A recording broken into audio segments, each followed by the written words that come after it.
and welcome to the news. I am Sajo Brito. Coming up this evening, Sidia Jatta spoke exclusively to the Fatu Network NGO called Peace Gambia on Saturday, held a press conference to talk about peace, stability and tolerance in the Gambia. Our special guest on News Review today is investigative journalist Mustafa K. Dabo as we discuss his latest piece addressing the issue of foreign giving passport to foreign nationals and of course the issue of foreign investors in the Gambia. But first we'll take a look at the newspapers. The Standard newspaper is reporting that President Barrow has been advised to replace ECOMIC with Gambia Armed Forces. International arrest warrant issued for Banta Keita. Halifa Saleh explains a plain truth about draft constitution. Henry Gomez, on the other hand, warns against divisive politics at his GPDP Congress. Let's take a look at some of these stories in detail. Mamadou Lamin Sidat Job, a respected former foreign minister and Gambian ambassador, has urged President Adama Barrow to entrust the country's security with the Gambia Armed Forces before the 2021 presidential election. In early 2017, the Gambia experienced the first democratic change of leadership since independence, ending 22 years of authoritarian rule of former President Yahya Jammeh. After weeks of political stalemate following presidential election on December 1st, 2016, when incumbent President Jammeh refused to accept electoral defeat, the West African Regional Bloc ECOWAS deployed troops to finally prompt Jammeh to leave the country as a way of getting him to respect the will of the Gambian people. The mandate of the regional forces has been extended at least 3 times since then. The European Union, which was jointly funding the forces, has since stopped funding the troops, and France, who briefly took up the funding, has also said it will no more fund the mission. The Gambia government has, however, requested ECOWAS to let the troops stay through the crucial stages of implementation of the TRRC, among other things yet to be completed. But speaking in an exclusive interview with the Standard newspaper last week, Dr. Job said, "We are a problematic state right now because we don't have a national army running this country. I hear a lot of the members of parliament talking about our sovereignty, but for us to have that sovereignty, we should be able to have a national army which is operational," he said. International arrest warrant issued for Banta Keita.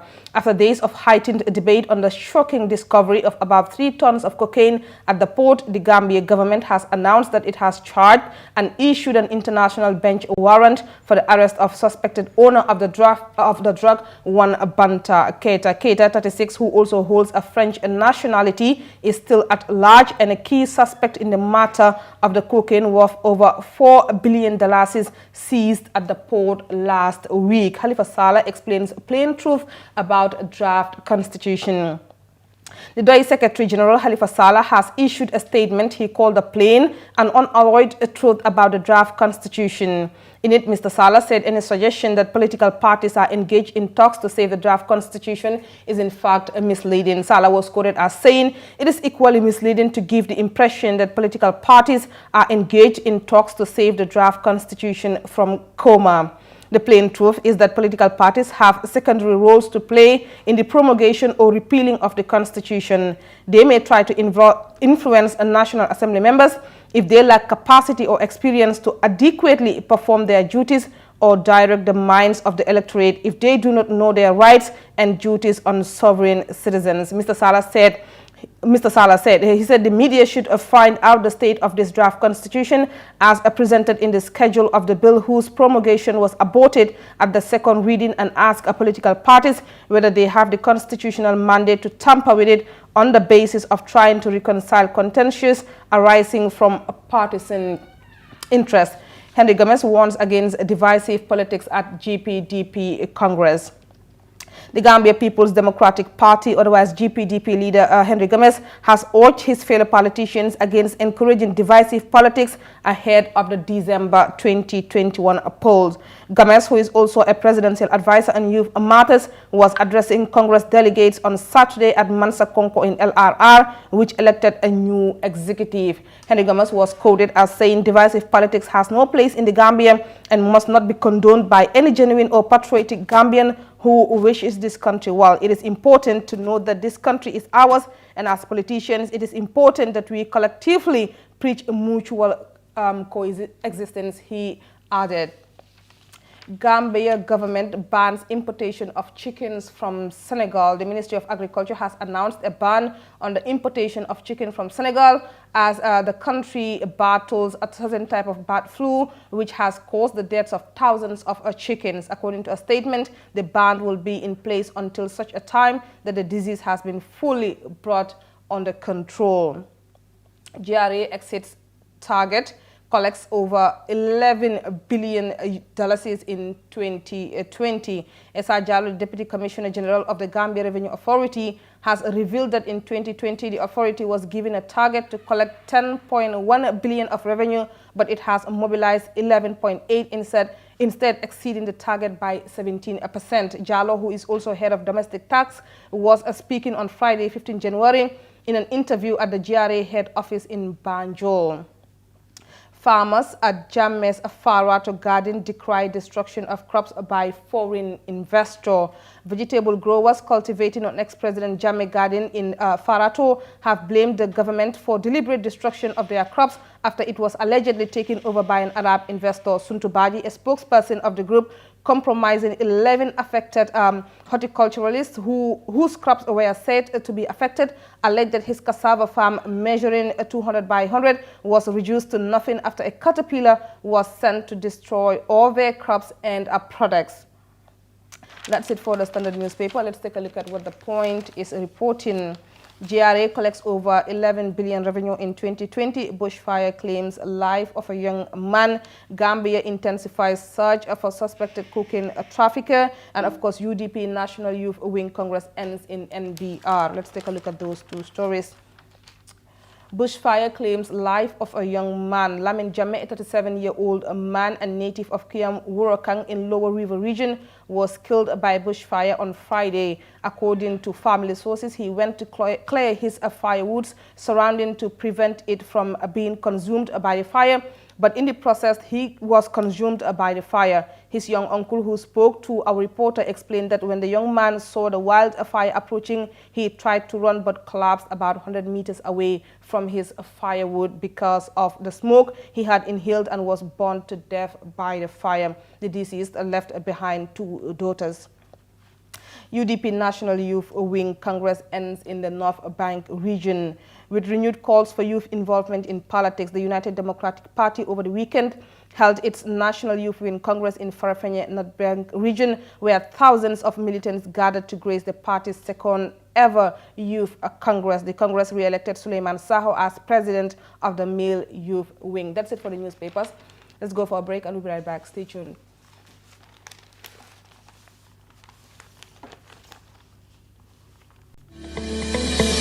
By Parfum, the first perfume bar in Gambia. By Parfum moo leen indil beneen façon parfum. Sa boutique bu rafet bu yanj bu mucc ayib ca By Parfum di nga fa fekk ay cuuraay yu amul fenn te naturel. Cëm ak seddaay bi boole si nag air freshener yu doy waar mel ni Venus, Flora, Fresh 24 ay wuñu parfum bu classique waaye it bàyyi wuñu yi nga xam ne ñoo gën a famous si àdduna bi. Oud Private Collection ak yeneen yu am solo. For the first time ñëw leen ngeen découvrir parfum bar mbir mu bees si àdduna bi. Tànnal sa flavor bu la neex. By Parfum ñu ngi nekk 54 Kairaba Avenue opposite American Embassy. Mën ngeen ñëw woo ci 77 00035 wala 529 1888.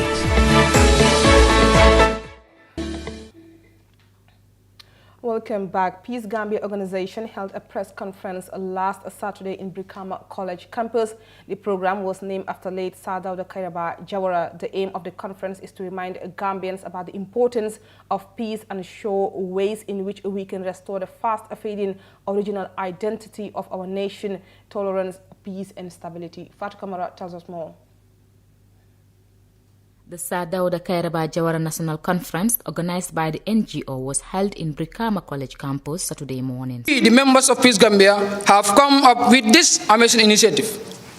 The theme for this conference is restoring the fast-fading identity of our nation, that is tolerance, peace, unity, and love. CEO Tough Africa Global was invited to grace the occasion. Don't joke with peace. Don't take it for granted. I was just lucky in 1981 that a bullet that went through my thigh just missed my bone. If I wear a shot, you will see that I have a bullet that went through my thigh during the coup of 1981. So that's how close it can be. Some other people died in 1981 just by being hit by stray bullets. I'm sure none of you existed in 1981, apart from probably, I don't know, I'm not sure how old you are. You know, but you know, so please, you must do everything possible to protect the peaceful coexistence of this country. This country is ours. It's small, it's doable. As I always say, Gambia dafa dem dia kuya. The Gambia Police PRO Lamin Jai was also present, and he buttressed on the importance of security in preserving a peaceful nation. It is important that we look into issues about peace, and so the role of security when it comes to peace is very crucial, but also it's a very serious one, and that's why I want us to take this business very seriously. I am very elated and proud to be associated with this event because it is important that we talk to our young people, because like the UNESCO saying goes, when war begins in the minds of men, it is in the minds of men that the defenses of peace must be constructed. And so therefore, having these young minds here, it's important that we inculcate the values of peace into our hearts and minds so that we'll be able to jealously safeguard the peace that we have in the Gambia. Now, going with this, in order to do justice to the task for which I have been assigned, I must first dissect the words in the topic, and that is security, peace, and stability. Peace Gambia organization is an NGO that has been working tirelessly to maintain a peaceful Gambia. Tough Africa Global presents the new Tulip Gardens. Tough Tulip Gardens is set to comprise service plots in sizes ranging from 220 to 570 meters square. Deposit as low as $83,600 is only an 18-month interest-free payment plan with only 20% deposit on the service plots. Please contact 376-2333 or 776-2333. Free. Tough Africa. Welcome back. Meanwhile, the ruling Sidia Jatta, in an exclusive interview with the Fatu Network, said the United Democratic Party standard bearer, Usainu Daba, was never in support of the 2017 coalition. More in this report. PDOIS top shot Sidia Jatta has said in an exclusive interview with the Fatu Network, President Adama Barrow caused the sudden death of the coalition and its burial administered by UDP leader Usainu Dabo. Jatta played a key role in coupling the seven-party coalition in 2016 that handed former President Jammeh his Waterloo after 22 years in power. The coalition, however, crumbled shortly after President Barrow ascended.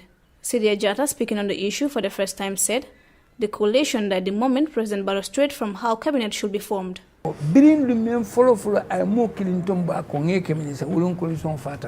Agreemento ya mira nyame ha anyante kero nyame balang be keri menna ma laf make wolamu ha ay tombo sina ye bay adu ndelle bele kafdu nyoma ngoy kakanyina na mansalo ndentanga bungolo ngalon sila ite man fisante du men ko dan ko do nyaton kay adu bay kafu mo ital de me yalon ko nyaton kay am place bunya place wolo amanke fisamante ya place de fo ite amira nyaton kay am fisamante ya place wolo amanko fana telephone ay mo lonta mo beti ko hani amanke mo do be nyaatun kala do be ko wole londo so tati ko bari bunya palasolo jiki palasolo ni wodi la wotu dum imanya na ku kala memba itala ko telefisa mo beti yo wolo mo bari tende nga ku ke nga ko ke biti ite kilingana ikande bay fatu ha diamo kango akoleata bakane ha to do men kafo o manya moyla men man fo wala nyanta moyla ha to do men kafo aka men mabo wala nyanta moyla men be falati adu baro bo falatu men na yafu wati joma yafu mun kule kunna okumata bake ule fana be ke kan otumo baro fana kar meni jabi bar hani sa ka ofole yo akafo bar hanin kabidi kukinora ma abe jabi rol baraka jumane jabi ntakili ni mbaro ato folanye bari ya baraka jumane jabi hanin taw folede yo ntafana ni bebe gambe jani bari ngalon ko amandar nta jabi kam. According to Jatta, UDP leader Ousainou Darboe then buried it when he said he will sue anyone who said President Barrow should step down after 3 years. Ya bianata iko kuol falinta kuol falinta parce que ngamer gambe ko be yalo no ko sel ma la coalition kola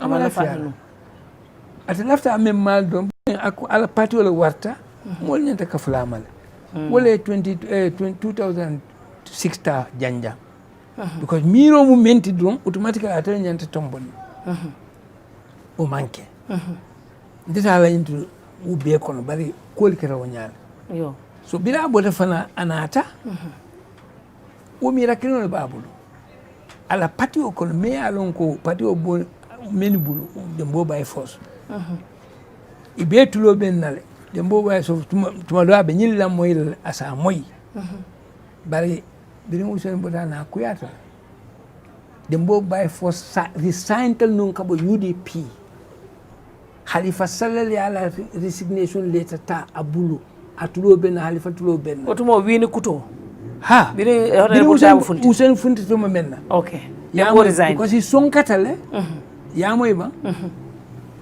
ni resign ta Halifa ala letter ta fala kai kana resign Halifa ya dani ala ya mo jama molo so dembo nata bay bay bal jigita ko hanin ka ba sai da no man bai tema ya lumen fana ba fula ko dawo da ko sanji saba ntana komi amna be ntana be ran televisirin moten naten abo fo lumen na bije da ko 3 years o nyin wote ya ta fa ni mi ya fa be samba kito be sirin yalo man fem yalo man ngol ka me kulukan sumuna mune ka du be o sa mune be keri Sande. Cool ketale. For News Review, I am Mati Senghor. Tired of seeing the message you have insufficient funds in your account? Worry no more. With AfriCell, the cholera credit just got way better. Now you can continue your conversations with your loved ones. With the new cholera credit, you can now borrow up to $250 credit. Send a blank SMS to 152 to get your cholera credit and activate the service of your choice. For more info, please call 111. Where AfriCell goes, nobody dares to follow. Welcome back, and now I am joined by our special guest on News Review today, Mustafa K. Darboe, investigative journalist. I know a lot of you people have been asking who the special guest is today. It is Mustafa Darboe, and we'll be discussing on his latest brilliant piece titled "Investors Who Do Not Invest: How They Access the State House of the Gambia, Lands a Diplomatic Passport, and Even Love." Welcome to the Fatu Network, Mustafa Darboe. Thank you. I'm glad to be here. For the sake of our viewers, give us a background on this story, because we might just be talking about it and then a lot of people will be asking what we are talking about. But just for the sake of our viewers out there, tell us about this story. So actually, we began the story in 2019, September, when the diplomatic passport began leaking online. A number of passports were leaked, so we decided at the initial point to start to look into how the passports were leaked and were accessed by the people, by foreigners. So when that happened, so we started looking into the passports. So and the passports eventually led us to Reni, and Reni led us to Smart Cars, and Smart Cars led us to EXW Capital. So that is how we got to be in this ring that we eventually wrote about. As a journalist, why was it important for you to pursue this story? Well, it's important because you see the issue of the diplomatic passport, let's call it what it is. It's a national security issue. National security is not defined by government or some boogeyman at the SIS. National security is defined by issues that jeopardize this common security of our country. And that's what this thing is. If you look at the issue, you realize that a number of foreigners had access to our diplomatic passport. But it's more complex than that. There are a number of foreigners who were legally issued, but there are those also who were illegally issued passports.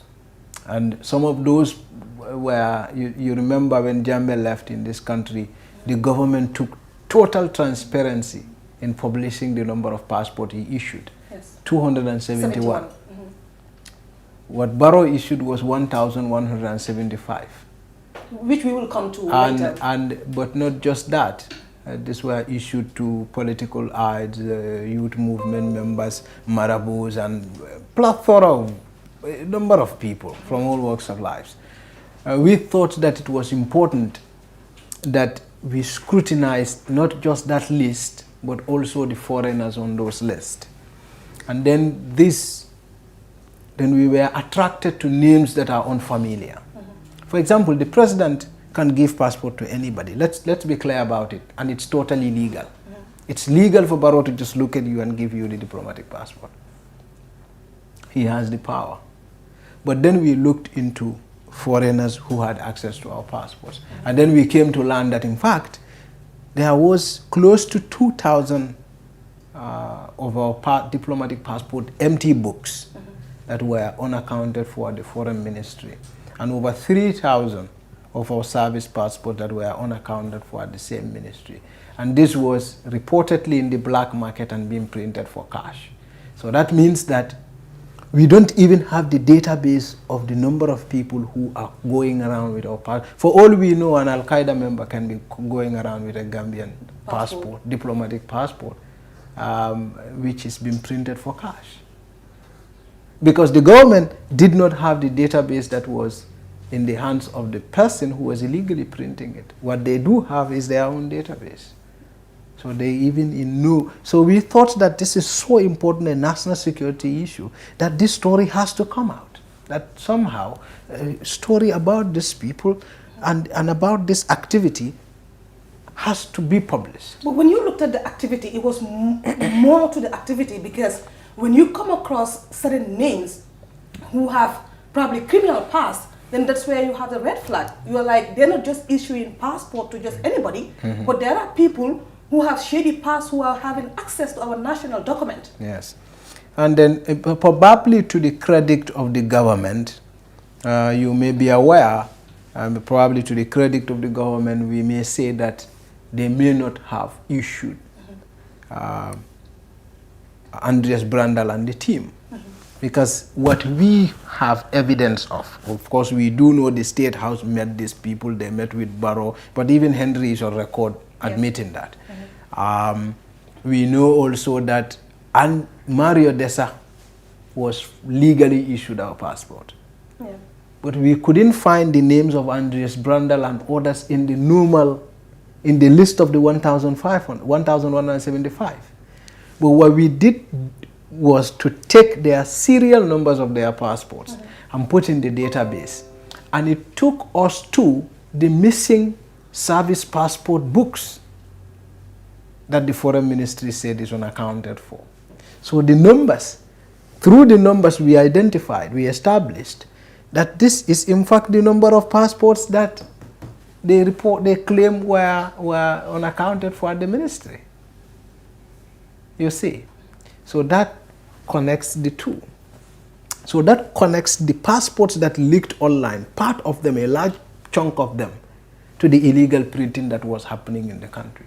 And the authorities were quite not clear about it. They never said this to anybody. But this is the situation.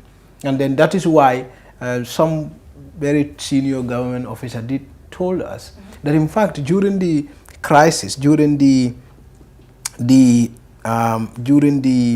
coronavirus epidemic and the pandemic, people were not traveling. So they suggested to the Minister of Foreign Ministry that, look, let's revoke all our diplomatic passports.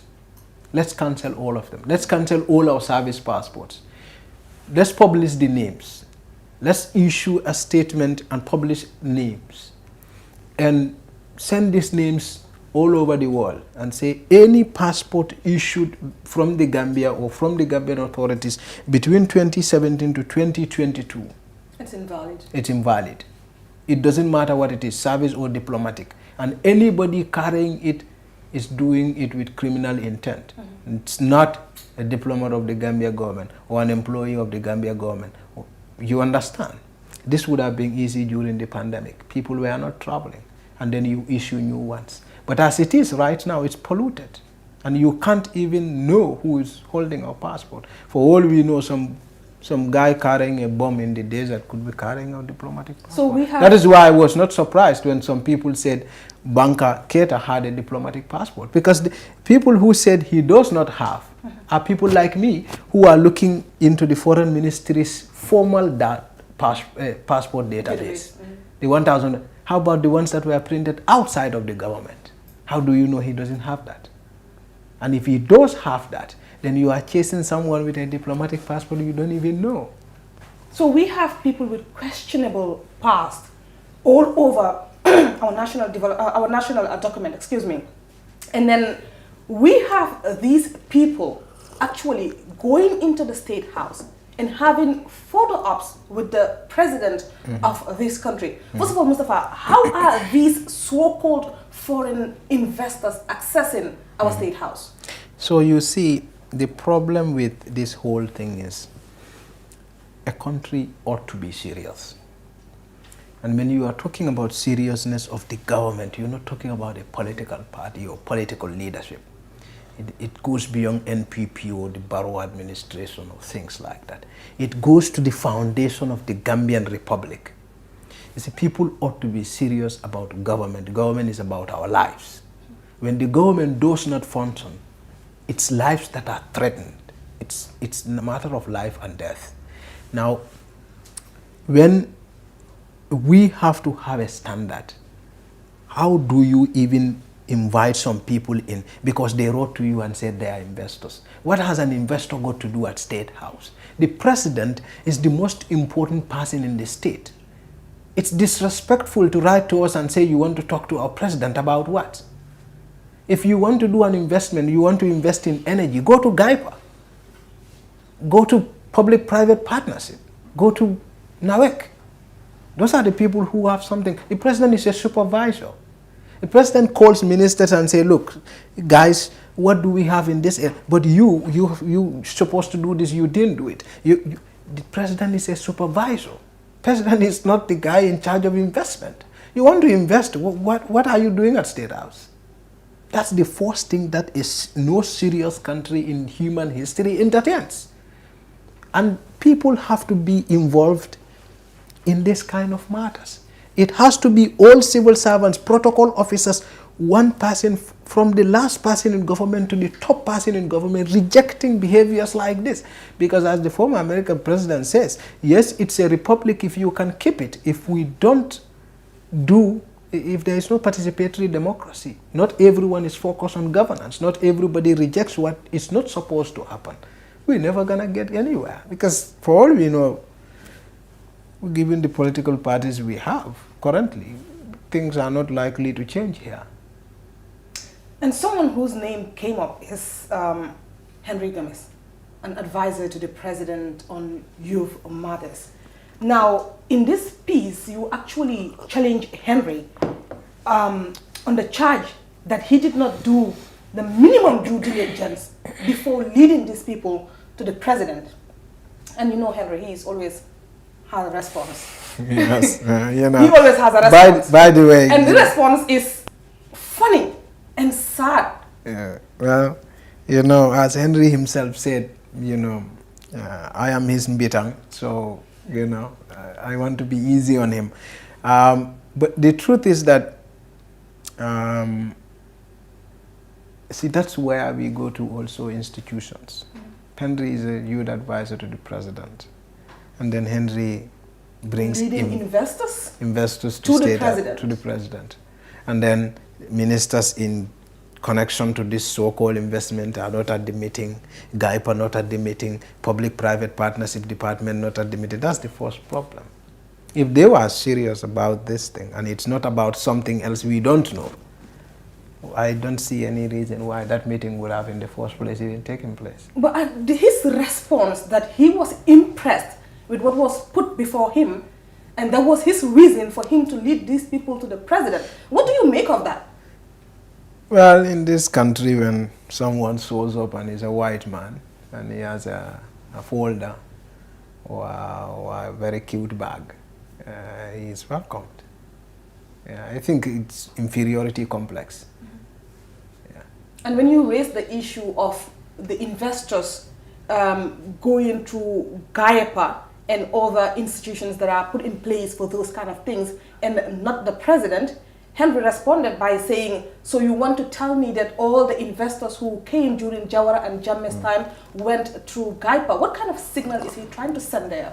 Well, it's just saying, well, others did it, so we also going to do it. I think that's the situation. Others did it, we're going to do it. But he actually is not saying this is the right thing to do. At some point in the interview, in fact, because we didn't publish the audio is very long, it's about an hour. We didn't publish the whole interview, but what he did say after that was that, maybe that's the good practice, but they didn't do that. But hopefully, probably they will learn from that. What I do learn from it is that when institutions don't function, the state is doomed. Because Office of the President, they did, and this is deliberate. It's not for nothing that we take investors to State House, quote unquote investors to State House. We do it for a reason, and that's what needs to stop. Yeah, that's what needs to stop, because it does not encourage the kind of governance infrastructure we want to put in place. And they don't understand. When people like me talk about this, when we talk about the deficiencies in our state, we're talking about my life, your life, their lives, their children's lives. You know, when the state is doomed, it's taken over by corrupt people, it's taken over by criminals, it's taken over by drug cartels, no one is spared. It's like a pandemic. When Corona, for example, shuts down the world, aircrafts grounded, everything grounded. Anybody who got sick in this country, doesn't matter if you have $5 billion in your account, you die here. If there is no enough facility to cure you here, you die here, right? Mm. That's the reason why we need to create a state that is efficient, a state that is able to treat its own people, a state that is able to feed its own people, a state that is able to employ, shelter its own people. And we do that by working, by showing some degree of seriousness. And that's why people like me keep working on things like this, because it's important so that, you know, and it's not just me, there are a lot of people who are disgusted by this. I can assure you, I mean, you know, lawyers, politicians, I can't say so much about Gambia's politicians, but, you know, you have some serious people in government, and you have some serious people in civil society, in journalism, who are disgusted at the state of affairs. So let's take a look at the unusual and the strange thing, like you worded it in the piece. Because in a normal democracy and in a normal setup, you would expect that these kind of meetings will be communicated to the Gambian people, televised or something like that. But this was not the situation in this case. So actually, things like this don't get televised, because things like these are meetings that ought to happen in the background. I think that's the nature of affairs. But it can explain the motive, perhaps. Yeah, but ordinarily, in a lot of situations, things like this don't get televised. And you think they should? Because there should be because, you see, unless we understand why we set up a government, that's the beginning. We set up a government as a collective investment. It's your dalasi, my dalasi, everyone's dalasi that runs the government. That's what it is. Government is a joint business of all the citizens. And we established that joint business to hire army to protect us, to hire civil servants to work for us and issue and give us services, deliver services. That's the reason why we have a government. So government is supposed to serve the people, not just stop at that. Report to them. That's where accountability comes. Government needs to serve the people. When it's done doing its job, report to them that this is what I have done with this money you give us, this, that, and that. That's what governance is. If we don't have that, we can abolish this and go back to our ancient ways. What is stopping us to live up to this or live in some village and stuff? If government does not serve us, what's the purpose keeping it? It's like putting your money in a bankrupt company that keeps getting bankrupt. What's the point? You're stupid. Yeah. So this is the reality. People need to understand that, and people become. I felt angry when people meet me in the street and say congratulations. It's as if I've won a trophy. I did not report so that I become a hero. Or become a hero. Yes, I report so that you know and we fix it. That's why I report. If it's becoming a hero, I would do better by I think I can do football. We know you can, so let's not talk about that. And one other important thing that I want us to highlight, Mustafa, is two institutions who stood their ground in this entire situation, which is the Justice Ministry and of course the Ministry of Agriculture. Because in a situation like this, you would expect them to just fall for it. Oh, these are just foreign investors and they're here to support our government. And then what's wrong with that? So we are going with it. But these people stood their ground and said, no, hold on. This is too good to be true. What do you think of that? Well, because you see, the reality is that when someone comes to you, Sajo, I mean, even if you are not a journalist, and say, I want to invest, we want to invest 200 million euros in your country. On what? Or renewable energy, we want to do horticulture, renewable energy. 200 million euros. And the person has shown you no financial records. He has not shown you any evidence of any investment he has made anywhere in the world. He showed you nothing. Just a colorful document of, oh, we have drones, we have this, we have that. Of course, yeah. I mean, anybody can learn how to say things. Right? That's where seriousness begins. So Justice Ministry will be foolhardy. I mean, I think Batambedi is a smart guy. You know, it would be totally ridiculous if he is part of this. I mean, think about it. I mean, I think he's a smart guy, right? And I think the guys at agriculture did not just stood their ground for anything, because it is what it seems, ridiculous. That's what it is. You know, someone comes and tells you, I want to invest in your country, but I want your president to give me a stamp letter of recognition, approval and recognition. To do what with that? You need that to invest? That's not a genuine investment. You don't even need that to invest. Nobody needs a stamp approval letter from president of any country to invest. No one needs that. So when you have things like that, it's enough. And goodness, you can't Google some stuff and see what anybody is saying about these people. What's your website? Let's go there, check the website. It's supposed to give you a clue, you know. But this is what we found. So do you think these two ministries deserve some sort of commendation from the Gambian people?